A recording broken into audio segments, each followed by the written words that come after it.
还要让我？太嚣张了吧！太嚣张了吧！他妈还要让我？这个老板当得很悲哀耶。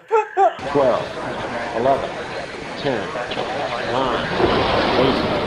9, 8, 7, 6.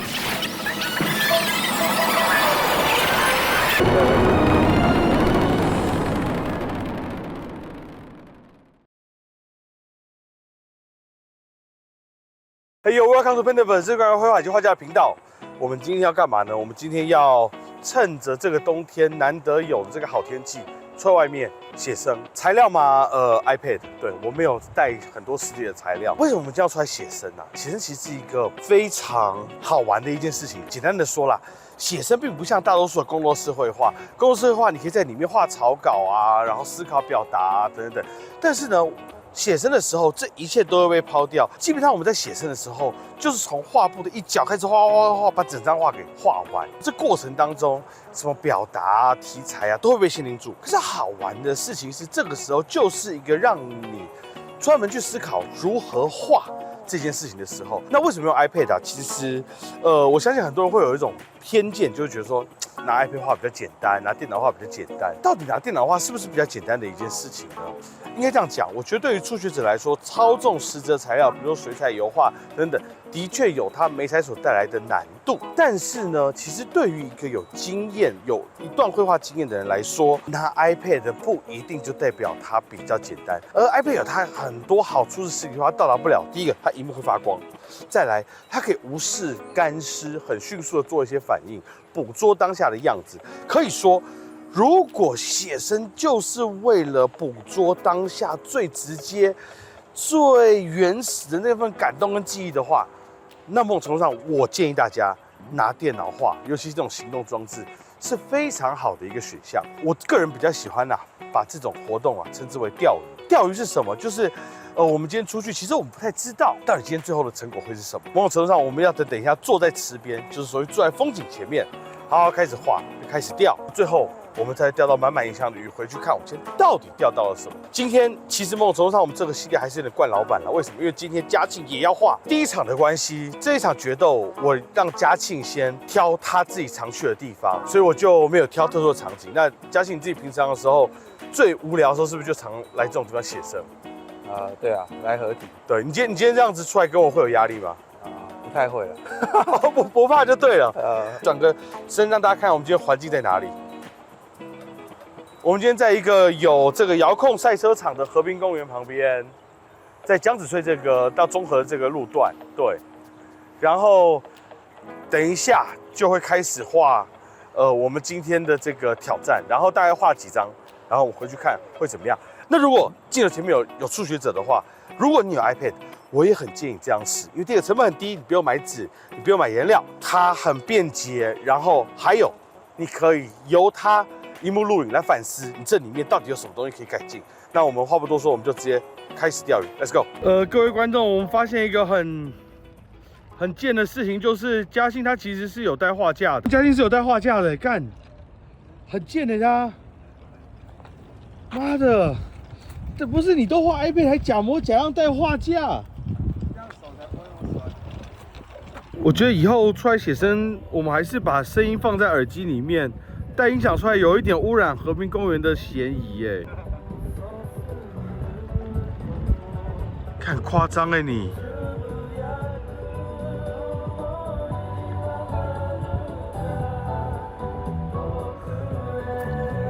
哦，是地上这个哦 ，BOSS 这个。妈的，好贱哦！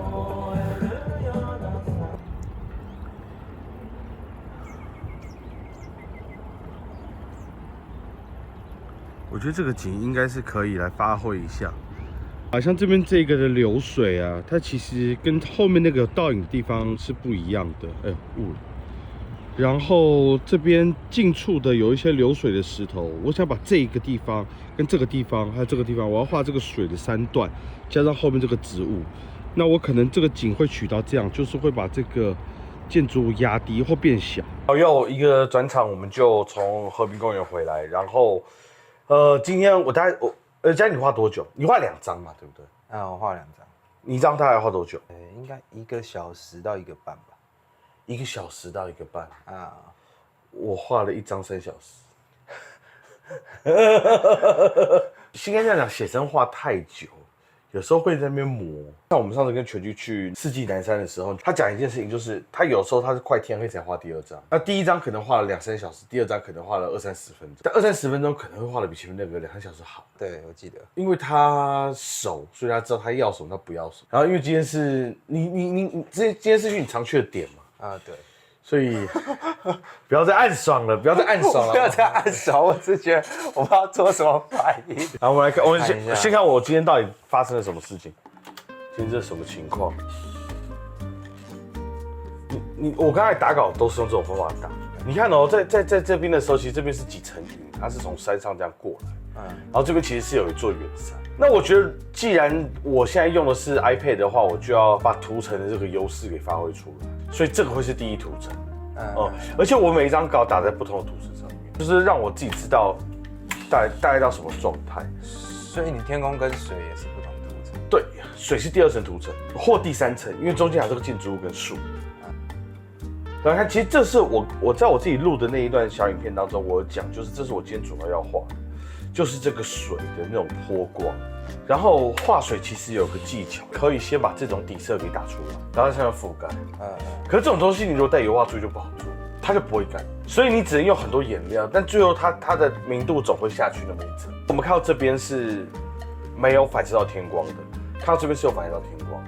水就分这2面，一个是本色倒影色，一个是天空色这样子。然后这个是上面再给它加不同的调子。然后到了这边的时候，这个地方其实是一个阴影区，是被我这个暗投出来的影子，这个暗的高度投出来。所以其实我整个侧重点其实会在这里。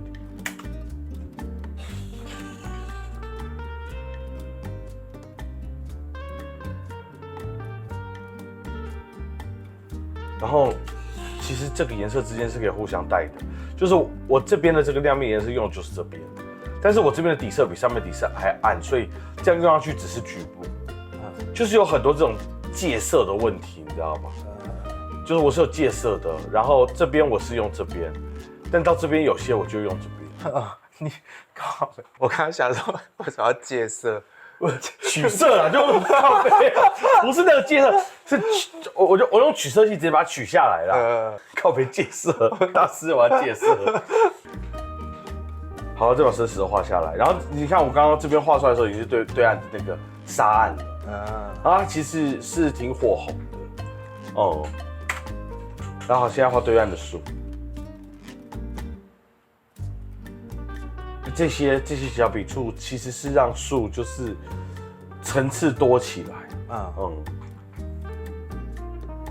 而且你有发现我是有打底色的，有我看到，对，我是有打底色的。淡你看到这边的时候，其实我都觉得还不错。好，之后开始画前岸，又画后面的树。我讲的后面的树是说这边总共有这边总共有1，然后2，然后3，其实3棵重叠的树，因为有色层原因，所以其实我就坚守它一个一个往前跑的这种关系。涂层，对，涂层。好，然后画后面的建筑，那个吊桥，亮面、暗面，然后再画前面的草，然后你看，这就是我把第3棵树的涂层关掉，画第2棵树，然后再来画第3棵最前面的树。而且这3棵，一个是有叶子，一个是偏黄的，一个是偏蜡红，就是很艳的那种红的。有时候我就一直取消后面，然后就开始把前面的这个地方喷一喷。这地方是喷枪喷的，也是开色层，开一个中间层。喷完之后，再让这个树就是叶子可以翻到它前面，有没有？然后我再把刚刚那片那个这边有打线的地方给擦掉，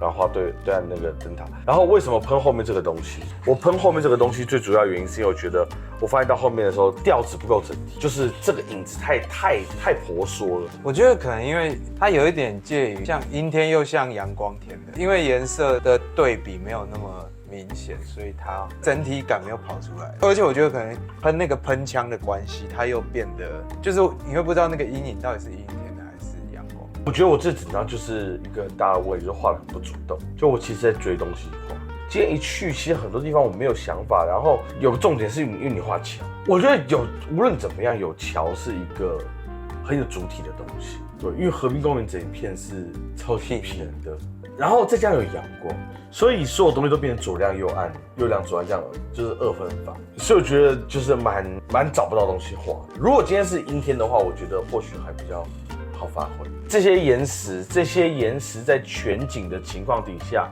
反而把这些都牺牲掉。就是这些树其实可以不用出现。然后还有就是，我觉得我的颜色彩度太高，就全部都蛮匀的。其实我觉得这张画大概停留在这边会是最好的。我觉得在这个地方是最舒服的，就是这个地方其实不用有树，有树反倒其实没有加到分。那妹妹没有说要画什么？这边可以有树，但是可能是整个就是暗红色，然后只给它一点点光啊。但是我不得不说，我今天其实我画的是完全对眼睛负责，就是我觉得我坐在那边我没有任何主观的，不主动，但也不主观，就是一五一十的画。这不是一个绘画功力或者是能力上的问题，我觉得这更多的事情是对他这个认识，应该我觉得以后我不应该这样继续这样画啊，不然下次给你选了，对吧？下次你选地方，选你熟悉的，还要让我，对，太嚣张了吧，太嚣张了吧，他妈还要让我，我这个老板当得很悲哀耶。来看你。哦，你是这样起稿的 ，OK， 好，有什么想起来你就停下。我有上底色， OK， 我有上一个蓝的，色然后，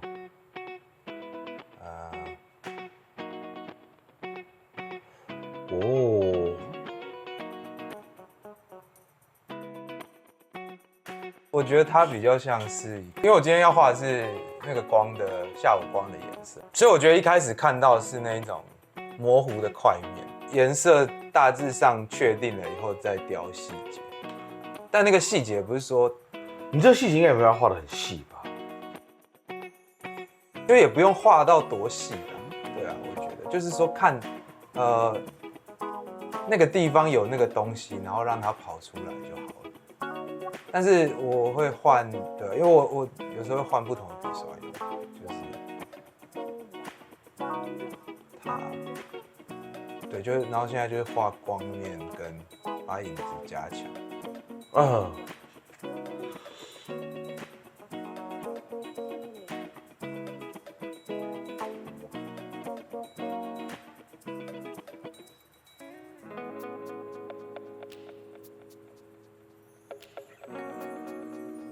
那你现在在找什么？这里就是我现在在做的是把那些边缘整理，就是你看前面的笔刷全都是松节油那个笔刷，对，都是一样的笔触。然后我现在在开始加，就是把这个边缘修平，或是这边加喷枪笔刷，让它的，就是它只要2个边缘不一样，它就会有不同的质地。所以你到那边是喷枪的笔刷？对，我这时候会加一些喷枪笔刷 ，OK， 就是加水或是加这个 OK 这个面这样，所以它就会变成这边比较滑嘛，这边是粗的，对，就是靠这个边缘去辨识那2边就好了。OK， 然后接下来就加那个植物。对，那这个是什么？这个是它那边有一些小石头，但是在这个大小不用画出那个小石头，就有点像是画那个小石头跟水面的那个光反射而已。然后它就会让它这边有一块有一点东西嘛，但是有一块它不会像原本那样子，就加了以后它会有一个小小的深度了。然后最后就是再把一些水面的部分就是因为那个时候太阳光照到这边，然后它后面光又强一点后，它水面上就有亮面，对，也有亮的，然后就是把桥的那个亮也加上去，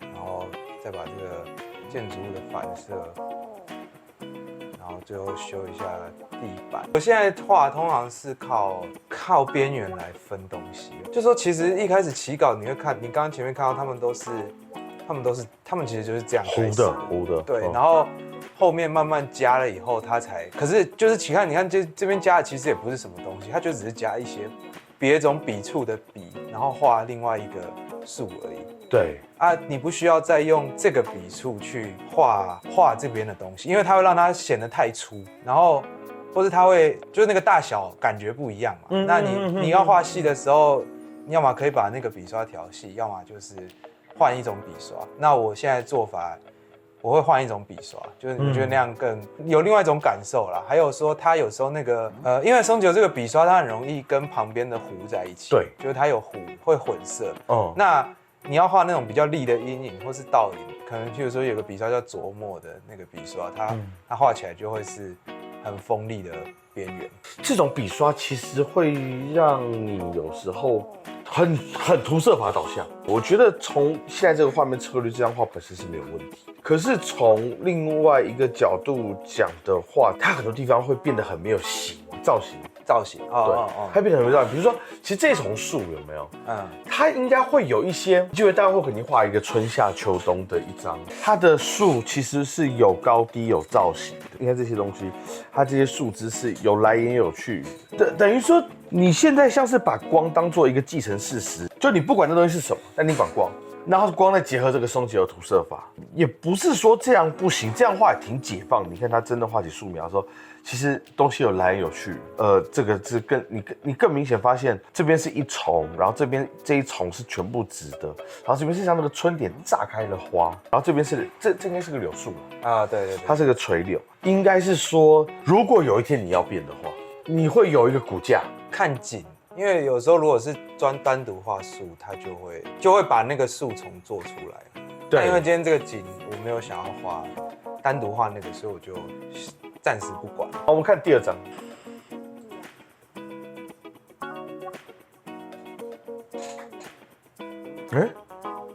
一样的方法就对了。对，因为今天的天气都一样。但这张前面有打一个铅笔稿，但也不是什么很精细的，对，精细的，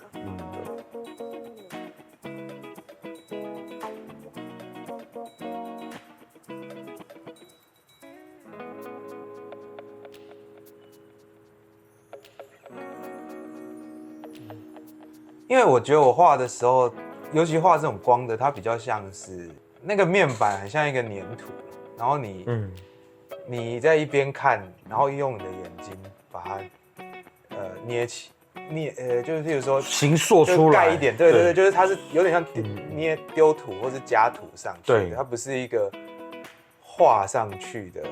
就我一开始就决定要什么的 ，OK， 然后所以他通常会用，对，就是用盖的。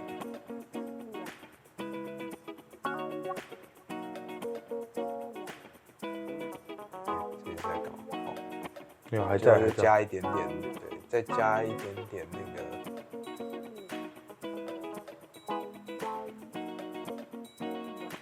一些光斑。哦，你这个地上这光斑其实做了几次的那个节奏调整。一开始会想画那个景，就是那边的光斑蛮漂亮的，还有一个木头，还有那个树叶的，就是那种树叶透蓝天的。对状态，对，就我觉得，因为我合体实在画过太多次，所以现在是熟啊。这是一根椴木嘛，对不对？对，这是一根椴木。我记得我一开始画前几张的时候，还蛮在意各种建筑物跟树的造型，但是反而好笑的是那时候在意树，反而画得很呆。你明明想要画出那种炸开的树，但你最后还是画成一团。后来觉得好像是树枝先长完，然后叶子再盖上去，对，叶子再盖，然后叶子外围也是一个形塑树的轮廓的方式。对，我觉得这样效果很好。这种光斑的这种东西，其实你之前就已经用得非常好。我现在是觉得印象派那些光斑画的真的棒。你有雷诺瓦的吗？雷诺瓦或者莫内啊。你为什么电线都不是黑天？还是你说这个？对啊，因为它被阳光照到反白，就是它当然下面有一个很细的黑啦，可是要不要加，我觉得就看情况。这个画存在在电绘里面是一个很刚好的状态。就是说，如果它真的是一张真实的油画的话，它会很腻。就是这个地方的那种厚度感啊，或者什么，它会其实挺腻的。对，但因为它荧幕上，所以看起来就有点刚好。对，看起来就有点刚好。拿实体它就没有办法想亮就亮，电绘你可以靠下一笔重新调整整张的亮度，对，实体是递减的。对，电绘可以用另外一种观察模式，或者说它可以没有顺序的观察，你这边要怎样再怎样，但是实体它就一定会有那个先后问题，它可以做出彩度，但同时又很灵活，可以两者兼具，然后那个画面会觉得好像实体到得了，但那个实体很难，它就不会有那一种看起来像完全没有在想，但是还是画下去的样子。对，好了 ，OK。总之，各位，你们觉得这一次，在这个员工跟老板之间的写生，谁赢谁输，好不好？然后，请你在下方留言。如果今天你觉得是老板赢，就帮我打一个老板；然后，如果你今天觉得是员工赢，就帮我打个员工。然后我们会进行统计，然后这种写生系列会成为我们的一个很长期的拉锯战。然后我们会不断的就是比较，然后打磨出更好的电绘画的这种语汇来。OK， 好，那这是 Painterverse， 我是杨丽，我是嘉庆。OK， 我们下次见，拜拜，拜拜。